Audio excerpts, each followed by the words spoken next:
way, he's been a huge success for me, Premiership. Would you go with that, Matthew? Well, he's definitely spent a lot of money. I mean, there's no disputing that. But one has to look at how he amassed his wealth.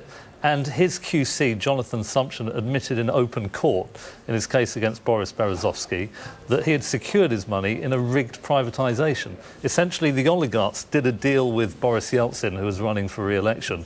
We will back your campaign. We will give you free advertising if you sell us the mineral wealth of the Russian people at a knockdown price. Sumption's admitted this. It is not in dispute.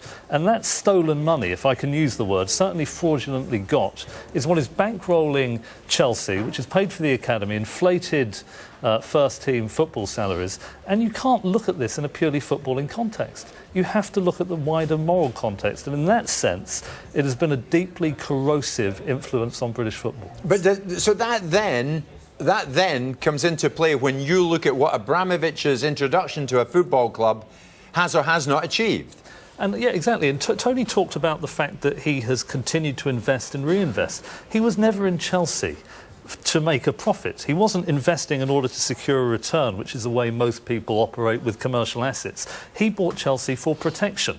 He knew that there was a risk that Putin would come after him, as he had done with other oligarchs, for his role in this very dubious business practice under Yeltsin. And he knew that one of the best ways of protecting himself from being got at by the Russian authorities was to associate himself with a highly visible British asset.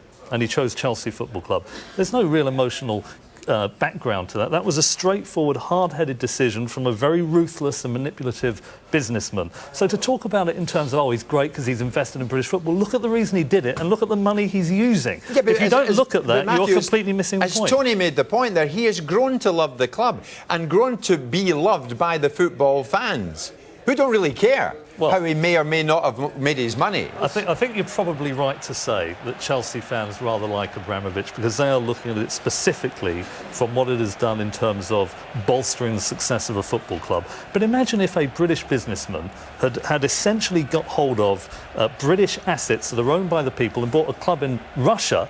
You would expect the Russian people to have an issue with that. I certainly have an issue with Abramovich, and I think a lot of neutral fans do as well.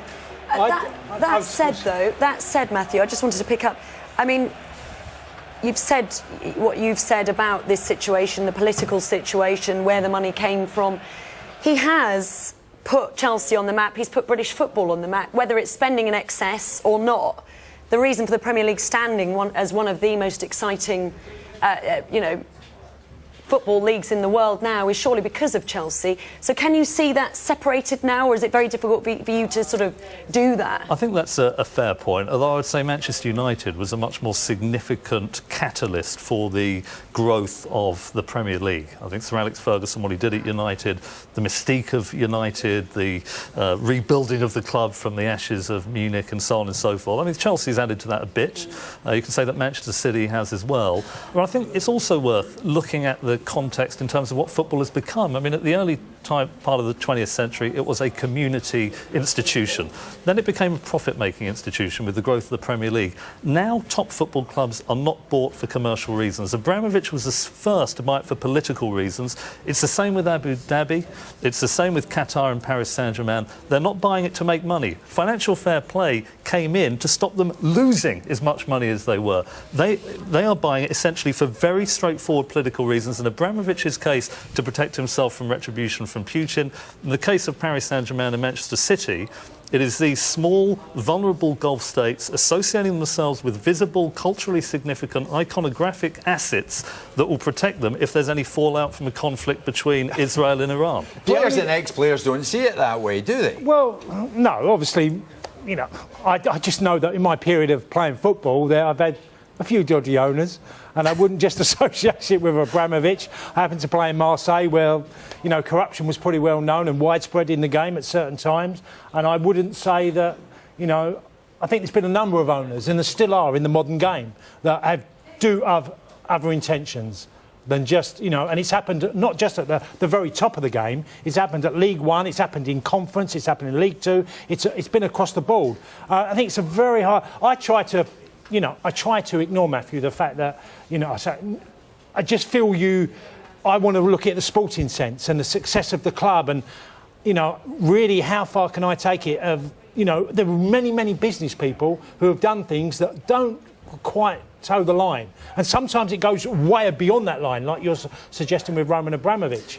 But I don't know the full details. Do you know, you recall? I did go to the Rolls building for that. But I'll tell you, it is interesting. If you look at what's happened to football over the last 25 years, there is no cultural outlet for somebody to associate them with that will give them more visibility and profile. There is nothing. It's truly incredible. And you would argue this is what he's been wanting all the time? That's what it's all about. That's what it's all about with Qatar. That's what it's all about with Abu Dhabi. That's what it was all about with Abramovich. These big purchases are all about exploiting the cultural significance of football. There is no bigger cultural... But you could argue that with many businesses, though, in the world. You've got exploitation. It's out there in many industries. It's not just football. Well, if you look at the Abu Dhabi Sovereign Wealth Fund, they've not just bought Manchester City, they've bought Qatar bought Harrods, the Shard, the Chrysler Building in New York. But I don't think anything does it in terms of real visibility as much as football. It's amazing what it's become. But Matthew, getting back to the original question, Abramovich, good or bad thing for Chelsea? Definitely good for Chelsea. And if I could say one positive thing, one of the most extraordinary matches I've seen as a journalist was the second leg against Barcelona in the Champions League. Yeah. When they went behind, they got a goal, didn't they, just before half-time, and then the resilience of their defending in the second half, it was miraculous. I've never seen as dogged a performance, particularly from a club that doesn't have a reputation for having unity. Often people talk about a cultural problem in the dressing room at Chelsea. In that match, they were magnificent. So I don't want to say anything against them as a club and as players, but I do think the owner has exerted a really corrosive influence on the game. Gentlemen, we'll have to leave it there. Those Matthew's and Tony's views on Sky Sports News this afternoon. Thank you both very much. Interesting. Thank you very much indeed, both of you. OK.